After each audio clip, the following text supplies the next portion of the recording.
Hello les papillons, j'espère que vous allez bien. Moi ça va super comme d'habitude. Je vous souhaite un très joyeux Noël. Noël c'était hier, malheureusement j'ai pas pu vous souhaiter avant. Donc voilà, je vous le souhaite aujourd'hui. Ça fait très longtemps que j'ai pas posté de vidéo. J'en ai filmé quelques-unes mais voilà, j'ai pas vraiment voulu les poster. Elles viendront peut-être par la suite.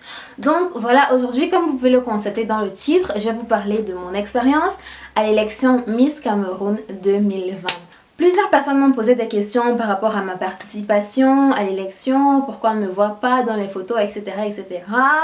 C'est vrai que j'ai été un peu silencieuse sur les réseaux sociaux, notamment Facebook, Instagram et YouTube aussi.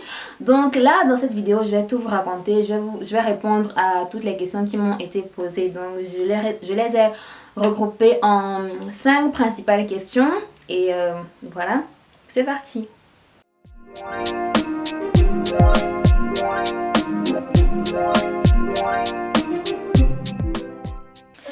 Alors la première question c'est pourquoi tu veux être Miss Cameroun 2020?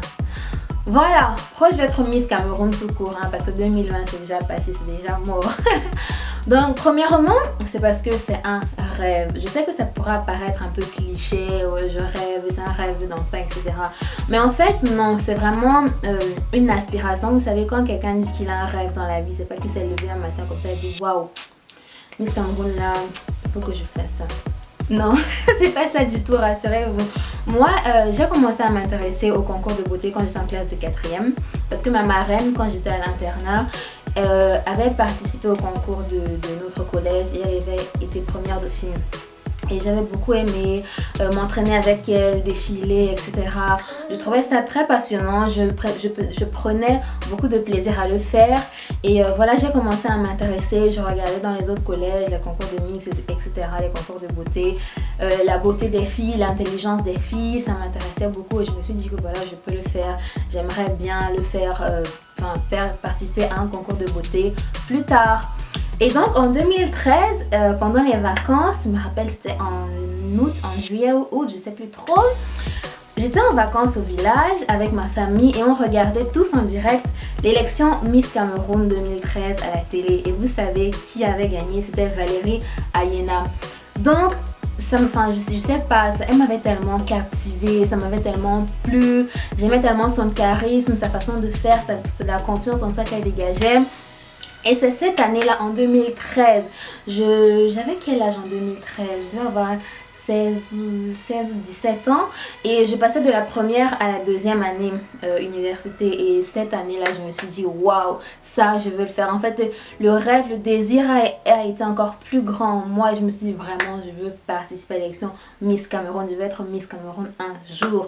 Donc quand je dis que c'est un rêve, c'est pas aujourd'hui, c'est pas hier, ça fait longtemps que je rêve d'être une Miss Cameroun. Et là je me suis dit c'est le bon moment, lance-toi. J'ai eu des signes, j'ai eu des appels, je sais pas si vous croyez à la spiritualité, mais il y a plein d'aspects dans ma vie, il y a eu plein de choses qui m'ont poussé à y participer cette année.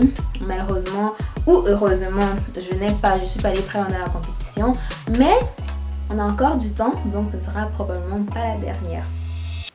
La deuxième raison pour laquelle je vais être Miss Cameroun, c'est tout simplement parce que je veux être un modèle. Je veux être un modèle pour les jeunes filles camerounaises, pour les jeunes filles africaines et même pour les jeunes filles noires du monde entier. Parce que aujourd'hui, malheureusement, la femme noire, je trouve, et beaucoup de personnes partagent mon avis, j'ai discuté avec beaucoup de personnes dans des groupes WhatsApp, sur les réseaux sociaux, sur Twitter, etc. Aujourd'hui, on constate que la femme africaine perd un peu de sa valeur, perd un peu de son identité, reflète voilà dans le monde entier. Et je pense que il est temps pour nous entrons dans une nouvelle décennie 2020, il est temps pour nous les jeunes femmes noires de savoir qui nous sommes, de savoir ce que nous représentons, de savoir ce que nous valons dans le monde, pas seulement à travers la beauté. La beauté c'est un aspect, la couleur de notre peau, nos cheveux, le make-up, etc. Il y a des choses qu'on devrait, pour moi, vous savez, il y a des choses sur lesquelles on devrait mettre plus un accent que sur d'autres. Aujourd'hui, malheureusement, on met l'accent sur des choses qui ne portent pas assez haut notre flambeau et je trouve que c'est un peu dommage, malheureusement. La troisième raison, c'est tout simplement que je voudrais laisser une pierre à l'édifice de mon pays, le Cameroun, parce que oui, je suis camerounaise. Beaucoup de personnes me posent la question parce que premièrement, je m'appelle Kwasi. Kwasi, c'est pas un nom trop camerounais, c'est ivoirien, etc. Non, je suis 100% camerounaise, je suis d'origine Bamileke, Tchang et Bangou et fière de l'être.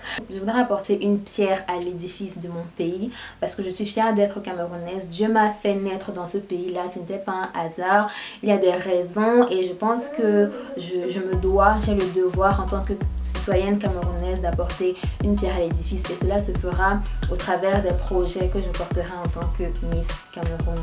On en parlera dans les prochaines questions. Ce n'est pas pour dire que quand on n'est pas Miss, on ne peut pas faire des projets, on ne peut pas apporter une pierre à l'édifice de son pays. Si on peut toujours, peu importe où on est, ce qu'on fait dans la vie en tant que, ce qu'on fait dans la vie, ce qu'on fait comme profession, on peut toujours apporter une pierre à l'édifice. Et voilà, why not use that way? La deuxième question, c'est penses-tu être prête, capable, digne de porter la couronne? En gros, il y a plusieurs questions qui portaient autour de ce thème-là. Donc, oui et oui. Je me sens prête.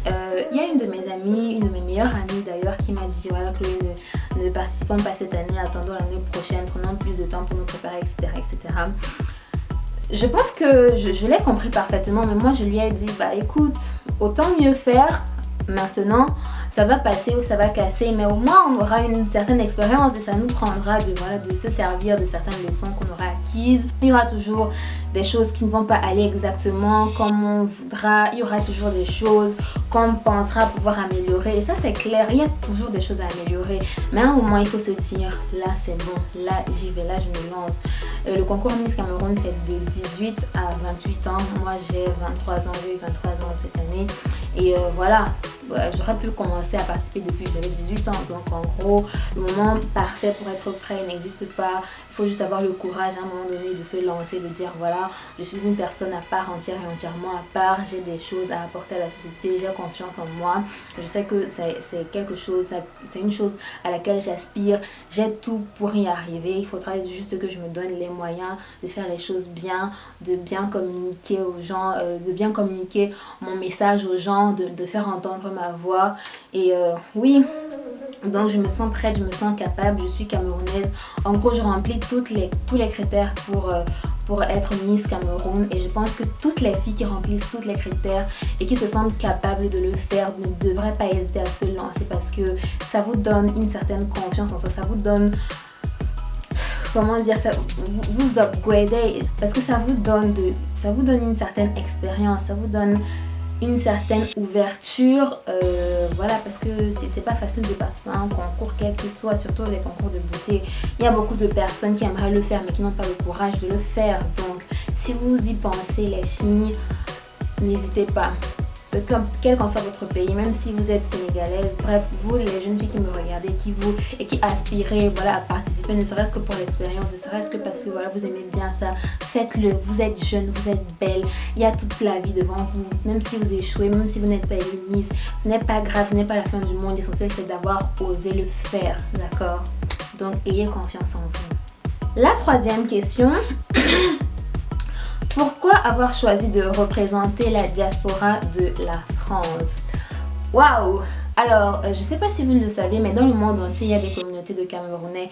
Et cette année, le COMICA, donc le comité d'organisation Miss Cameroun, a décidé de choisir 3 pays de la diaspora qui allaient représenter leur pays, la communauté camerounaise de leur pays à l'élection nationale. Donc, ces 3 pays étaient la France, le Canada et l'Inde pour cette année 2020. Donc moi j'étais en France, j'ai saisi l'opportunité de pouvoir représenter la diaspora de la France parce que voilà, actuellement je suis en France pour des études et en plus je suis née en France, j'ai ma famille qui vit en France, je me sens vraiment, je vais pas dire que je me sens française même si je suis née en France, je ne dirais pas que je me sens française.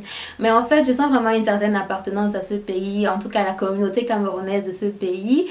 Et voilà, c'est tout légitime pour moi de représenter le pays dans lequel je suis née. Donc, arrêtez de rester sur place, vous n'êtes pas un arbre. Voyagez s'il vous plaît. Donc, Alors, pause. Ça va vous paraître un peu bizarre que je dise ça tout d'un coup, mais en fait, il y a eu un petit problème technique. Ma caméra s'est arrêtée sans que je ne sache. Donc, j'étais en train de dire que beaucoup de personnes se plaignent sur les réseaux sociaux du fait que les pays de la diaspora participent à l'élection Miss Cameroun. Et je disais, bah écoutez, c'est tout normal. Pourquoi ne pas? Parce que voilà, il y a des communautés camerounaises dans tous les pays du monde. Et il serait bien voilà, que ces communautés puissent aussi être représentées parce qu'il y a des Camerounais qui y vivent. Et en plus, bien que nous sommes Camerounais, nous sommes appelés à voyager, à découvrir d'autres pays, à rencontrer de nouvelles personnes, à découvrir d'autres cultures. Ça permet d'ouvrir l'esprit et de ramener de meilleures choses à son pays, de ramener des connaissances, des compétences, etc. Donc, c'est pour ça que je disais, vous n'êtes pas un arbre, voyagez et arrêtez d'en vouloir à ceux qui sont à l'étranger. Quatrième question, c'est savoir un peu comment ça s'est passé l'élection Miss Cameroun, Diaspora, France, etc. etc. En fait, l'élection des pays de la diaspora, l'élection des Miss de la diaspora se faisait en ligne, étant donné que voilà, le Comicam ne peut pas se déplacer dans tous ces pays pour voter les Miss. Donc, il y avait des votes sur le site du Comicam.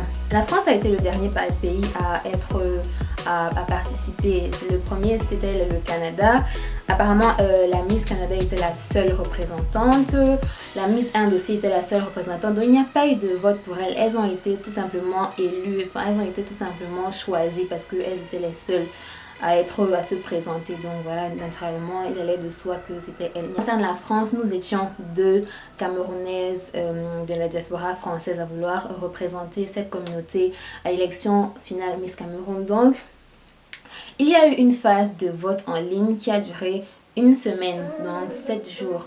Et 5 ou 7, donc qui a duré 5 jours, pardon, c'était de lundi à vendredi.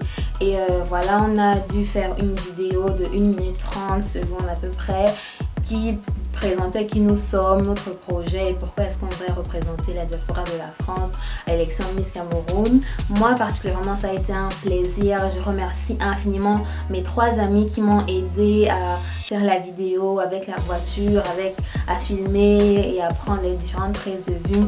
Je vous suis infiniment reconnaissante. Je n'hésiterai pas vos noms parce que je ne sais pas si vous avez envie d'avoir vos noms sur internet, mais merci beaucoup. Et franchement, c'était une période, c'était une période excitante parce que voilà, je me disais oui, je me lance, c'est vraiment pas facile, il a fallu beaucoup de courage et j'avais peur, honnêtement, ce serait mentir de vous dire que j'étais confiante à 100%, voilà, et tout. Je suis allée avec la mentalité de gagnante, j'y vais pour gagner, je le fais, j'ai envie de le faire, je ferai du mieux que je peux et c'est ce que j'ai fait du début à la fin. Donc les votes, on a battu campagne avec mes amis. Oh les filles, je vais pas non plus vous citer, mais vous vous reconnaissez. Je vous suis infiniment reconnaissante pour ce que vous avez fait pour moi, pour la page Facebook, pour les partages, pour avoir harcelé les gens. On a vraiment fait une équipe de choc. Il y a eu énormément de votes. Du début à la fin, on était en tête de liste. Malheureusement, le dernier jour, comme les votes étaient payants, il suffisait de mettre 20, 100, 200 euros pour avoir plus de votes. Et voilà, c'est ça qui a fait la différence c'est ça qui a fait la différence à la seconde près. Et malheureusement, finalement, à la dernière seconde, j'ai perdu les votes et je ne suis pas allée au Cameroun. D'une part, je suis reconnaissante au Seigneur de ne pas m'avoir fait aller plus loin dans la compétition cette année. Je tiens à parler des réseaux sociaux parce que sur les réseaux sociaux, les gens pensent qu'ils peuvent dire n'importe quoi. Enfin, et effectivement, les gens peuvent dire n'importe quoi. Mais j'ai découvert une autre facette des réseaux sociaux que je ne connaissais pas vraiment parce que je ne suis pas extrêmement réseaux sociaux, notamment Facebook et Twitter. Mais j'ai vu en fait que sur ces réseaux sociaux, j'ai compris ce qu'on appelle bully. Certaines stars qui disent avoir été victimes de harcèlement sur les réseaux sociaux, si on peut appeler ça comme ça parce que c'est vraiment du harcèlement. Il y a des personnes qui vous disent des choses méchantes, qui vous disent des choses genre tu es moche, mais qu'est-ce que tu fais, pourquoi tu veux participer, mais vraiment le communiqué, vous allez ramasser les filles si vous regardez comment elles sont laides, etc. Franchement, j'ai vu des choses, j'ai lu des choses, mais je ne savais pas que des personnes pouvaient dire ce genre de choses à d'autres personnes humaines comme elles. Genre moi ça m'a choqué. Moi honnêtement, personnellement, je ne pourrais jamais prendre mon téléphone pour écrire des méchancetés sur internet. C'est tellement bas. C'est seulement, enfin je ne sais pas comment les gens qui le font pour le faire, mais franchement j'ai expérimenté ça. Ça a été un peu, enfin moi personnellement je ne le prenais pas sur moi parce que j'ai appris avec le temps à ne pas prendre les choses personnellement. Ces gens je ne les connais pas, ils ne me connaissent pas, ils se permettent de me juger peut-être à l'apparence. Je suis pas la plus belle du monde entier, je ne suis pas celle qui correspond forcément aux critères de beauté qu'ils pensent, et du coup ils se permettent de dire des choses affreuses. Franchement c'était surprenant, c'était pas, je veux pas dire, c'était un peu choquant quand même, mais c'était surtout surprenant. C'était à la limite dégoûtant de voir des personnes majeures, adultes s'exprimer comme ça à l'égard d'autres personnes. Franchement, je pense que nous, Camerounais, on doit un peu surveiller nos langues, surveiller nos bouches, ce qu'on dit aux gens, ce qu'on dit sur internet, même dans la vraie vie, il y a certaines choses qui ne se disent pas et qui ne doivent même pas se penser, qui ne doivent pas vous traverser l'esprit, parce que ce que vous dites au monde, c'est le reflet de votre personne intérieure. Si vous vous permettez de dire à une personne certaines choses, c'est parce que vous les pensez déjà, vous êtes capable de penser ces choses-là pour vous. Parce que si vous n'êtes pas capable de penser certaines choses pour vous, vous ne pouvez pas le dire à d'autres personnes. Donc le problème vient d'abord de vous. Faites attention à ce que vous dites. Franchement, là je m'adresse à toutes ces personnes qui ont dit des choses méchantes. Je compatis à votre souffrance, mais franchement essayez de travailler sur votre personne intérieure pour ne plus exposer votre... je ne sais même pas quel mot employer à la société. Voilà. La dernière question pour cette vidéo, c'est quels sont tes projets en tant que Miss Cameroun? Quand je serai Miss Cameroun, mes projets porteront notamment sur le leadership, sur l'entrepreneuriat et sur l'impact de la femme dans la société. Et j'en ai parlé dans ma vidéo de présentation, leadership, entrepreneuriat et impact. Et c'est tout simplement parce que moi personnellement, en tant que jeune fille, en tant que jeune Camerounaise, ce sont des choses qui m'ont permis de me découvrir, de me développer.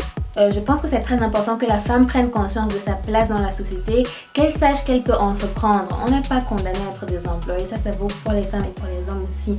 On a des choses qu'on peut apporter dans la société à travers nos dons, à travers nos talents, et il est vraiment temps qu'on y pense. Il faut vraiment qu'on essaie de laisser sa marque. Nous tous, nous avons quelque chose à laisser sur cette terre, j'en suis persuadée, j'en suis convaincue, et c'est le message que je voudrais faire passer à toute la jeunesse camerounaise en tant que Miss Cameroun. Donc merci beaucoup d'avoir regardé cette vidéo, c'était tout. N'hésitez pas à me poser d'autres questions en commentaire, j'y répondrai volontiers. Et merci d'avoir regardé cette vidéo jusqu'à la fin. Si vous avez aimé, n'hésitez pas à laisser un pouce bleu, abonnez-vous, activez la cloche de notification, et on se revoit très bientôt pour une nouvelle vidéo. Au revoir!